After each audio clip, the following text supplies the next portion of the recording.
मेरा नाम वाजिद एहसास है और मैं एक तालिब इल्म हूँ। डॉक्टर साहब से मेरा ये सवाल है कि मैं पिछले 4 साल से रिलीजन को प्रैक्टिस नहीं कर रहा। मैं एक रिलीजियस पर्सन हूँ और मेरे तमाम मामलात अच्छे चल रहे हैं, यानी मैं एक तालिब इल्म के तौर पर एक अच्छा तालिब इल्म भी हूँ, एक बेटे के तौर पर एक अच्छा बेटा भी हूँ, दोस्तों के में जो मेरा एक माशरे में किरदार है या दोस्तों में है वो भी बहुत अच्छा है, और मेरे तमाम मामलात भी ठीक हैं। मैं किसी से कुछ लेता हूँ तो वक्त पर वापस करता हूँ। जब सारे मेरे मामलात ठीक हैं तो मुझे क्यों मजहबी होना चाहिए? एक ये और ये है कि मुझे एथीस्ट होने का या इरिलीजियस पर्सन होने का क्या नुकसान है जो एक रिलीजियस पर्सन को नहीं है और उसको फ़ायदा है? ये मेरा क्वेश्चन है जाकिर साहब से। और मैं ये कहूँगा कि वो कोई मेटाफिजिकल आंसर ना दें, ऐसा कोई रैशनल आंसर दें जिसका अकल से और जिसकी अप्रोच रैशनल हो। Thank you very much. साहब आपका नाम क्या है? वाजिद एहसास। वाजिद एहसास, आप मुसलमान हैं? I am not practicing religion sir. हाँ, आप मुसलमान खानदान में पैदा हुए लेकिन इस्लाम पे अमल नहीं करते, बराबर? Yes sir, yes. अपने भाई साहब वाजिद मुसलमान खानदान में पैदा हुए, 4 साल से दीन पे अमल नहीं करते, कहते हूँ कि मैं तालिब इल्म हूँ और मेरे मामलात बहुत अच्छे, मैं अच्छे काम करता हूँ, कुछ लेता हूँ तो टाइम पे वापस दे देता हूँ और बहुत खुश है, तो क्यों उसे दीन पे अमल करना चाहिए? अच्छा सवाल है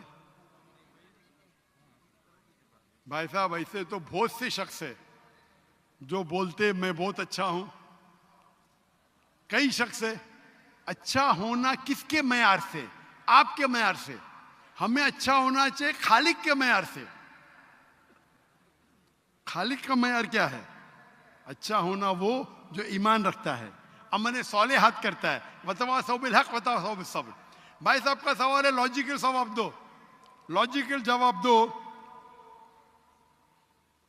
कि मैं 4 साल से दीन पे अमल नहीं कर रहा हूं, बहुत खुश हूं, जो चीज लेता हूं टाइम पे वापस करता हूं, तो आप साबित करो कि क्यों मुझे दीन पे अमल करना चाहिए।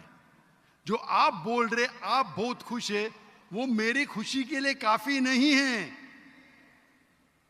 मैं जानना चाहता हूं कि कितने लोग को आपने सही रास्ते पे लेके आया आपके 4 साल में? कितने लोग आपको मानते? बोलिए मुझे। वाजिद भाई किधर है? वाजिद भाई जी जी सर। हाँ, कितने लोग आपको मानते 4 साल में? 5,000 10,000 कितने लोग मानने लगे आपको? सर मुझे इससे कोई फ़र्क नहीं पड़ता, ना मेरी पर्सनल लाइफ पर, ना मेरी जो है एक इज्तमाही जो मेरी ज़िंदगी है माशरे में, कि मेरे ऊपर कितने लोग मानते हैं या मुझे कितने लोग अच्छा समझते हैं। ये है कि जो एक ज़ाब्ता सेट किया हुआ है सोसाइटी की जानिब से और एक अकल के जो तकाज़े हैं, यानी एक अकलियत का तकाज़ा है कि मेरा माशरे में एक अच्छे इंसान का कैसे रोल हो सकता है और या मेरा इंडिविजुअल का एक माशरे में अच्छा रोल कैसे हो सकता है, तो उस तरह मेरा एक अच्छा रोल है। मैं आपसे ये कहता हूँ कि कोई एक ऐसा रैशनल कोई अप्रोच हो, रैशनल एविडेंस हो, रैशनल आंसर हो जिसकी वजह से मुझे रिलीजन को प्रैक्टिस करना चाहिए, जो मैं नहीं कर रहा। आप जो बोल रहे अकलियत के हिसाब से, अकलियत जो इंसान समझती है हमेशा सही नहीं होता। आपको पता है, पहले दुनिया लोग समझते चपटी है, सैकड़ों साल हजारों साल पहले लोग समझते थे दुनिया चपटी है। जी सर, बिल्कुल ये है कि अब एवोल्यूशन हो रही है ना। भाई साहब अभी आपका सवाल खत्म हो गया, मेरा जवाब सुनिए आप। जी जी जी। ये डिबेटिंग सेशन नहीं है, समझे आप? ये रैशनल आप समझते नहीं। जब सिंपल समझ नहीं सकते आप बोलते आप बहुत एकदम क्या बोलते कंटेंट है। आप इतना नहीं समझ सकते क्या कंटेंट है।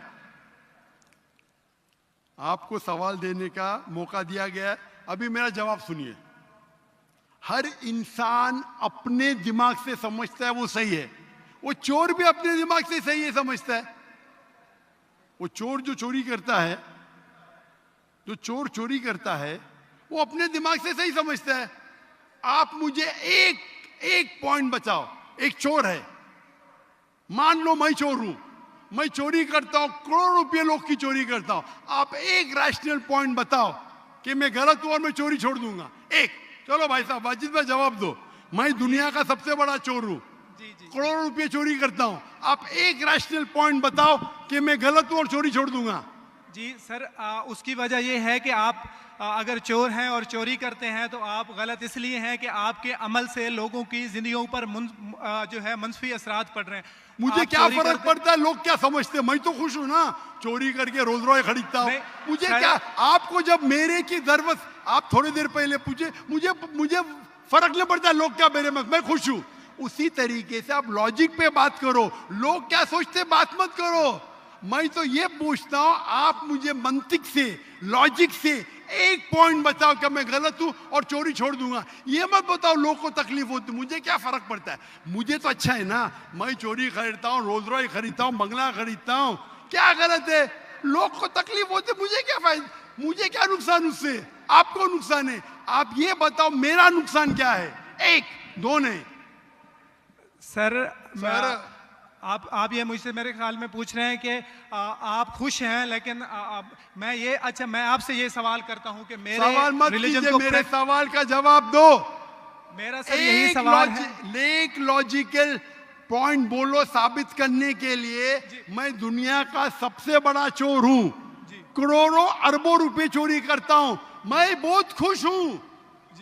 लोग को तकलीफ होती गई बाढ़ में, मुझे तो तकलीफ नहीं हो रही है। इसको बोलते सेल्फ सेंटर्ड। इससे आपने क्या बोले, मैं खुश हूं, मुझे दुनिया की फिक्र नहीं, उसी तरीके से मैं खुश हूं, तो आप क्या बोलेंगे मैं अच्छा इंसान हूं? आपकी लॉजिक किधर गई? एक चीज बताओ, एक दो नहीं, सिर्फ एक। सर मेरे अमल से, मेरे रिलीजियस होने से, आपके अमल की बात नहीं कर रहा हूं मैं, मेरी चीज की बात कर रहा हूं भाई साहब। आप अगर जवाब नहीं दे सकते तो बोलो, मैं जवाब नहीं दे सकता हूं। आप मुझे एक चीज लॉजिकल बताओ जो मेरे लिए नुकसानदार है। अच्छी बात है, मैं चोरी कर रहा हूं, मुझे दुनिया की फिक्र नहीं, मुझे मेरी अपनी फिक्र है। एक लॉजिकल बताओ। आप 4 साल से कर रहे हैं, मैं 10 साल से कर रहा हूं। आप तो, आपकी हालत देख के मुझे अफसोस हो रहा है, मेरी हालत तो बहुत अच्छी है भाई। मेरे पास अरबों रुपए का घर है, अरबों रुपए की गाड़ी है मेरे पास, नौकर चाकर है। आप तो सिर्फ तालिबे इल्म है भाई, कौन अच्छा आप या मैं? इसीलिए लॉजिक, आप ऐसा बोले क्या मुझे दुनिया की फिक्र नहीं, तो मैं आपसे अच्छा ना। अगर दुनिया की फिक्र है और मंतिक से सोचो जो जवाब है, नहीं मुझे बाकी लोग की फिक्र है, मैं खुश हूं, तो हर गलत आदमी बोलेगा मैं खुश हूं, आपके पास जवाब ही नहीं रहेगा जैसे आप बोल रहे। मंतिक से सोचे तो मेरे कई तकरीर है। मंतिक से सोचे तो आदमी खुश कौन है? लोग को अभी आपके जवाब पे आता हूं मैं। आपने जो डायलॉग मारे ना, मुझे लोग की फिक्र नहीं, उसमें तो फंस गया। एक बता नहीं सके मुझे, एक, और बताएंगे भी तो उसका आप बोलेंगे पुलिस पकड़ेगी, पुलिस मेरे खीसे में, मैं सबसे बड़ा माफिया है, कौन अटैक करेगा, मेरे पास पीछे पे बॉडीगार्ड है। मेरी पूरी तकरीर है इसके ऊपर। अभी मैं आता हूं आपके सवाल पे। लोग अक्सर समझते हैं कि पैसे से अमन मिलता है। आपको पता है कि जितने दुनिया में टॉप 10 रिचेस्ट मैन हैं, 10 में से 8 का तलाक हो चुका है, टॉप 5 में सबका तलाक। कई रिच मैन के बच्चे लोग ने कंप्लेंट किया अपने वालिद के बारे में, क्या हैप्पीनेस, क्या हैप्पीनेस। इलॉन मस्क नंबर 1, उसका तलाक। जेफ बेजोस उसका तलाक। बिल गेट्स उसका तलाक।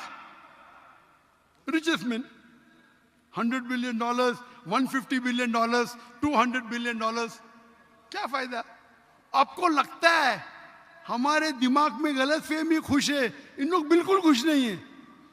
वो जो इंसान गांव के अंदर सुकून की नींद सोता है, वो उनसे ज्यादा खुश है।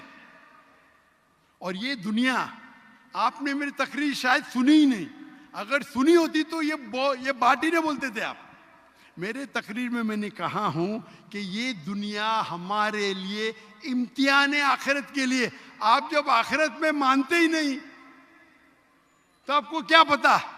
अगर मंतिक से सोचेंगे, लॉजिक से सोचेंगे, तो आपको पता होगा कि इस दुनिया का खालिक एक है। आप मेरी वीडियो कैसेट सुनिए, डज गॉड एग्जिस्ट?